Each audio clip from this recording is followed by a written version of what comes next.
Good morning all my dear students. आज हम बात करेंगे क्लास 9th के बारे में एक बार फिर से, लेसन 2 के बारे में, यूरोप में समाजवाद एवं रूसी क्रांति।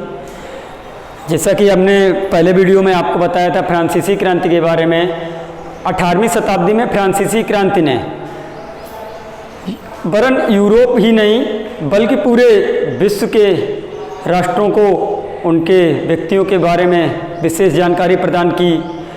जैसे कि सामाजिक, आर्थिक, राजनीतिक मुद्दों पर लोगों ने आंदोलन किया और अपने अधिकारों के लिए वो लोग लड़े। जैसे कि निरंकुशवाद, अयोग्यता, अशिक्षित शासन, जार साम्राज्यों का उदय और 19 राजाओं राजवंशों के द्वारा जनता पर किए जा रहे अत्याचारों के विरुद्ध कई ऐसे विचारक, कई ऐसे दार्शनिक समाज में उभर कर आए जिन्होंने समाजवाद की नींव डाली। जैसे कि हम आपको यहाँ पर उदाहरण में बता दे रहे थोड़ी देर, Rousseau, Voltaire, Napoleon, Montesquieu, Lenin और सबसे बड़ा समाजवाद का उदाहरण रहे हैं कार्ल मार्क्स। यहाँ पर समाजवाद की बात हम करेंगे तो फ्रांसीसी क्रांति ने 18वीं शताब्दी में फ्रांस की औद्योगिक व्यवसाय, उसका उत्पादन, वहाँ की संस्कृति और वहाँ की कला में पूर्णतः निपुण होते हुए भी वहाँ की जनता में त्राही त्राही, कहने का मतलब वहाँ की जनता बिल्कुल ही और अपने राजाओं से बिल्कुल ही असंतुष्ट थी। उसका कारण था कि राजाओं का निरंकुश होना, राजाओं का अयोग्यतावान होना, राजाओं का अशिक्षित होना और जनता के प्रति बिल्कुल ही सामाजिक दृष्टि से उनका ख्याल ना रखना। तो फ्रांसीसी क्रांति के पश्चात यूरोप के साथ साथ एशिया, यूरोप के साथ साथ एशिया के ऐसे विभिन्न या फिर अफ्रीका, उत्तरी अमेरिका, दक्षिणी अमेरिका आदि ऐसे महाद्वीपों में जनता ने अपने अधिकारों के लिए लड़ना स्टार्ट किया और सबसे बड़ा उदाहरण था फ्रांसीसी क्रांति। इस क्रांति ने लोगों के अंदर सामाजिक, आर्थिक और राजनीतिक विचारों की विचारधारा को पूरी तरीके से बदल दिया। कहने का मतलब दीर्घकाल से चली आ रही परंपरावादी रूढ़िवादिता, जिनमें कि उनका शोषण किया जा रहा था, उनको सम्मान नहीं दिया जा रहा था, उनको वोट देने का अधिकार नहीं था, आदि ऐसे कई कारण, उनको शिक्षित होने का अधिकार नहीं था, तो आदि ऐसे कई विभिन्न समस्याएं उनके सामने उभर कर आ रही थी, जिसके कि उनका जो वर्ग था वो दबता चला जा रहा था। तो उन्हीं में से कुछ लोग सामने निकल के आए, राजाओं का विरोध किया और धीरे धीरे आंदोलन से लोग जुड़ते रहे और उन राजाओं का धीरे धीरे उन्होंने पतन किया। जिसमें कि प्रथम उदाहरण हम आपको दे रहे हैं एक बार फिर से फ्रांसीसी क्रांति का। 18वीं शताब्दी में फ्रांसीसी क्रांति हुई थी आपकी 1789 में, बास्तिल जेल के पतन से स्टार्ट हुई थी और इस क्रांति ने पूर्णतः समस्त यूरोप सहित पूरे विश्व को जो भी सांसारिक क्रियाएं थी उनमें पूरा फेरबदल कर दिया। अब हम आते हैं यूरोप के समाजवाद पर। क्या था यूरोप में समाजवाद का उदय, किस तरीके से हुआ, देखेंगे हम लोग। समाज में पुनर्गठन करने का मतलब पुनः से व्यवस्थाओं में परिवर्तन करने के लिए सबसे दूरगामी मतलब दूर समय मतलब दीर्घकाल तक गठन की दृष्टि प्रदान करने वाली विचारधारा समाजवाद थी। समाज में पुनर्गठन की सबसे दूरगामी गठन की दृष्टि प्रदान करने वाली विचारधारा समाजवाद कहलाई।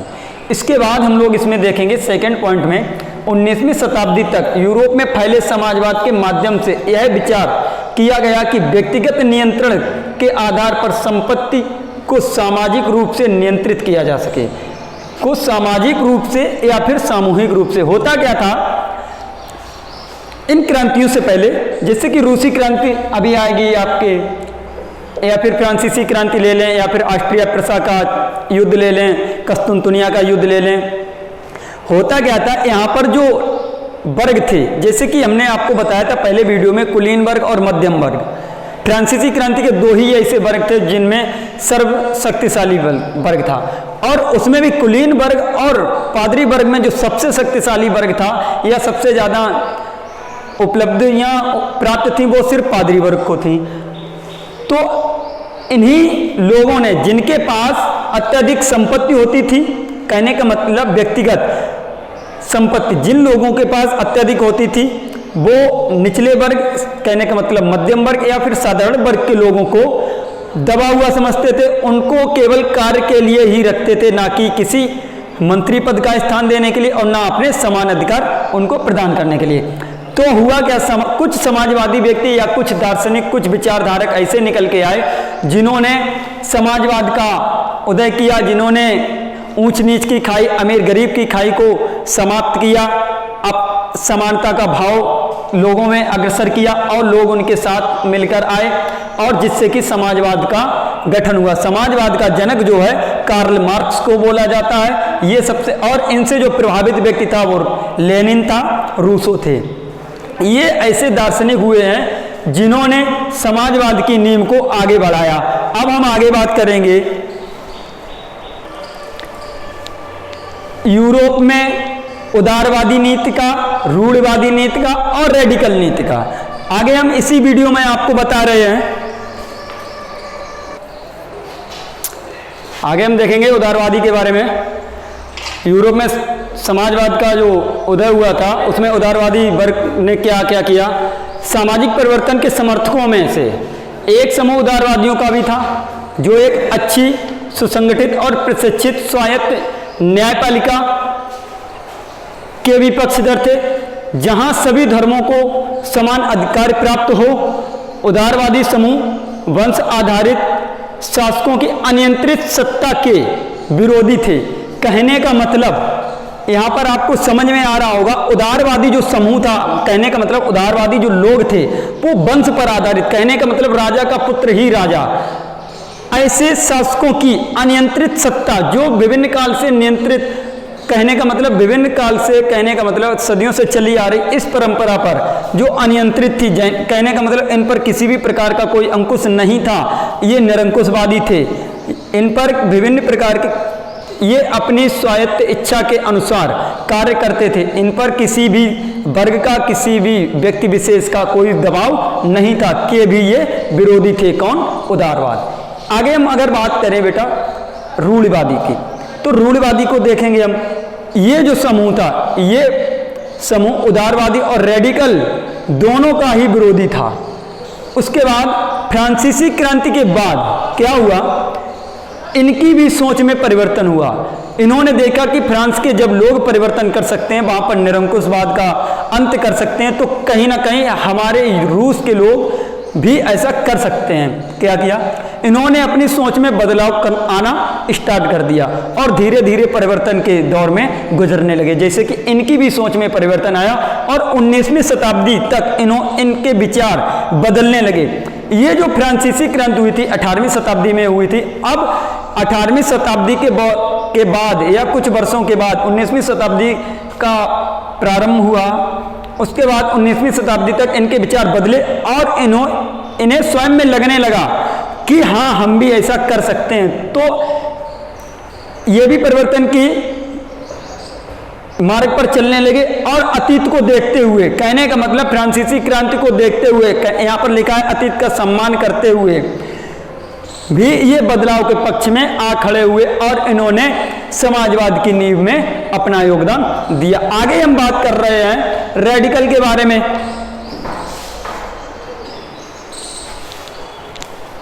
अगले अगर सामाजिक परिवर्तन की बात करें यूरोप में समाजवाद के, तो आता है रेडिकल। तो इसमें देखेंगे इस समूह ने, रेडिकल समूह के लोग महिला अधिकारों का समर्थन किया और विभिन्न मताधिकार आंदोलनों का इन्होंने आयोजन किया। आगे क्या है, इस समूह के लोग ऐसे पक्ष में थे जो देश की जनसंख्या के बहुमत के समर्थन पर आधारित हो, अर्थात इस समूह के लोग ऐसे पक्ष में थे जो समाज की जनसंख्या, जो देश की जनसंख्या के बहुमत के समर्थन पर आधारित हो। यह समूह निजी संपत्ति का विरोधी नहीं था, यह समूह निजी संपत्ति का विरोधी नहीं था, लेकिन या किंतु कुछ लोगों के पास जो भंडारण कर रखे थे संपत्ति का अधिक से, उनका विरोध ये जरूर करता था। कहने का मतलब आपकी निजी संपत्ति का वो विरोध नहीं करते थे, लेकिन आपके पास निजी संपत्ति यदि अत्यधिक मात्रा में है, हद से ज्यादा है, तो उसका ये लोग विरोध जरूर करते थे। ये था रेडिकल। एक बार फिर से हम लोग देखेंगे। इस समूह ने महिला अधिकारों का समर्थन किया और विभिन्न मताधिकार आंदोलनों का आयोजन किया। इस समूह के लोग ऐसे पक्ष में थे जो देश के जनसंख्या के बहुमत के समर्थन पर आधारित हो। यह समूह निजी संपत्ति का विरोधी नहीं था, लेकिन या किंतु कुछ लोगों के पास संपत्ति का संकेंद्रण होने का विरोध जरूर करता है। आगे यदि हम बात करें, यूरोप में समाजवाद का आगमन, हम आपको बता चुके हैं कैसे कैसे सामाजिक परिवर्तन हुए हैं। आगे अगर हम बात करेंगे रूसी क्रांति के बारे में, आगे यदि हम बात करें रूसी क्रांति की, तो यहाँ पर लिख लेंगे फरवरी 1917 में राजतंत्र के पतन एवं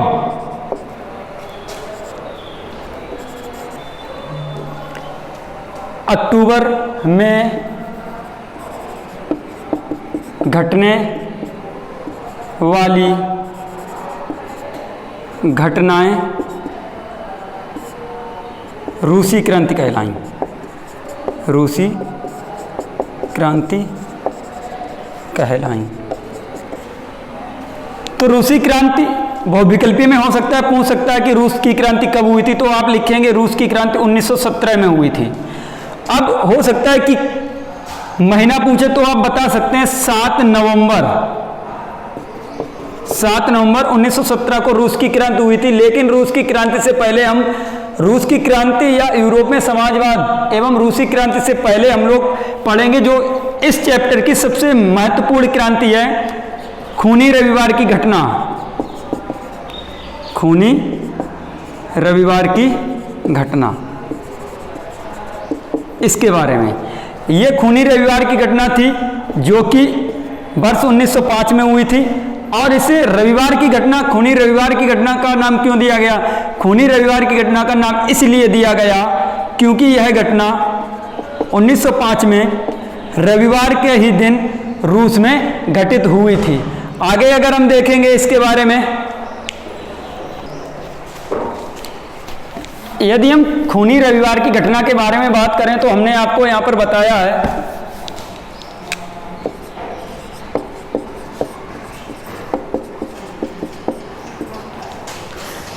यह क्रांति जो हुई थी वर्ष 1905 में,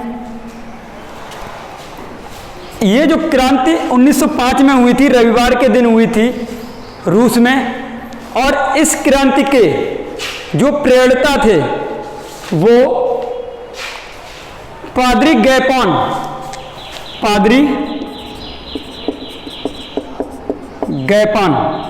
के नेतृत्व में हुई थी। और पादरी गैपान के नेतृत्व के साथ साथ यहाँ के लोग, कहने का मतलब मजदूर संघ, मजदूर लोग जार के महल कहाँ पर? विंटर पैलेस के महल पर जैसे ही पहुंचे तो वहाँ के सैन्य प्रशासन, कहने का मतलब पुलिस अधिकारी और जार के द्वारा लोगों पर, जो लोग निहत्थे थे उन पर हमला कर दिया गया। और इस क्रांति में कई लोग मारे गए और वहाँ की जो सड़कें थी वो खून से लथपथ हो गई थी और वहाँ की नालियों में खून बहने लगा था। तो इसी के कारण इस क्रांति को खूनी रविवार की घटना का नाम दिया गया। और यह घटना रविवार के दिन 1905 में घटित हुई थी। एक बार फिर से देखेंगे, 1905 में खूनी रविवार की घटना बहुविकल्प में पूछ सकता है कब हुई थी? 1905 में। इसका नेतृत्वकर्ता पादरी गैपान, और यह कहाँ पर हुई थी? विंटर पैलेस में हुई थी। और इसी क्रांति को कहते हैं खूनी रविवार की घटना। आगे अगर हम बात करें इसी लेसन के ड्यूमा, तो ड्यूमा क्या था ये हम आज जान लेते हैं। ड्यूमा यह है रूस की नवनिर्वाचित परामर्शदाता संसद थी। इसे राष्ट्रीय सभा भी कहा जाता है या भी कहा गया था। इसका गठन वर्ष 1905 में जार निकोलस द्वितीय द्वारा किया गया था। किसके द्वारा? जार निकोलस द्वितीय के द्वारा। इन्होंने इसे एक सलाहकार समिति में बदल दिया। इसमें केवल अनुदारवादी राजनीतिज्ञों को ही शामिल किया गया था। अनुदारवादी लोग वे थे जो निरंकुशवाद और अशिक्षित व अयोग्यतावाद थे। अब इसी की अगर हम ड्यूमा की बात आगे करें तो जो प्रथम ड्यूमा था, प्रथम ड्यूमा, इसको मात्र 75 दिन में, और जो द्वितीय ड्यूमा था, कहने का मतलब द्वितीय राष्ट्रसभा,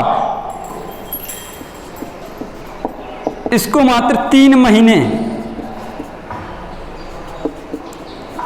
अर्थात 90 दिनों के अंतर्गत जार निकोलस के द्वारा इसको बर्खास्त कर दिया गया। और बर्खास्त किया क्यों गया ये भी जान लीजिए। बर्खास्त इसलिए किया गया क्योंकि जार निकोलस द्वितीय जो कि एक निरंकुशवाद शासक था, जो अपनी सत्ता के ऊपर या अपने स्वयं के ऊपर किसी भी प्रकार का कोई अंकुश नहीं चाहता था। अब जो हम लोग बात करेंगे तृतीय ड्यूमा की, तो तृतीय ड्यूमा में इसने क्या किया, उदारवादी और क्रांतिकारी लोगों को इस ड्यूमा से बाहर कर दिया और स्वयं में एक निरंकुशवाद की नींव डाली और राष्ट्रीय सभा का इसने गठन कर दिया। ये थी हमारी ड्यूमा। ड्यूमा राष्ट्रीय संसद के नाम से इसको जाना जाता है। फ्रांस की प्राचीन संसद के नाम से भी इसको रूस की प्राचीन संसद के नाम से भी इसको जानते हैं। एट द लास्ट, अगर आपको आज का वीडियो हमारा अच्छा लगा हो तो वीडियो को लाइक करें, शेयर करें और सब्सक्राइब करें। और हमारे टीचर्स के द्वारा जो भी इस ग्रुप में इस चैनल पर आपको पढ़ाया जा रहा है, आप ज़्यादा से ज़्यादा देखें, क्योंकि ऑफलाइन क्लास चल नहीं रही है। ऑनलाइन क्लास के माध्यम से ही हम लोग अथक प्रयास कर रहे हैं आपको अच्छी तरीके से समझ में आए। और यदि नहीं आता है तो आप हमारे हर वीडियो में कमेंट कर या हमारे स्टाफ के द्वारा डाले जा रहे हमारे चैनल पर किसी भी प्रकार के वीडियो में आप कमेंट कर अपनी समस्या को बता सकते हैं। आपकी समस्या का समाधान किया जाएगा। Thank you.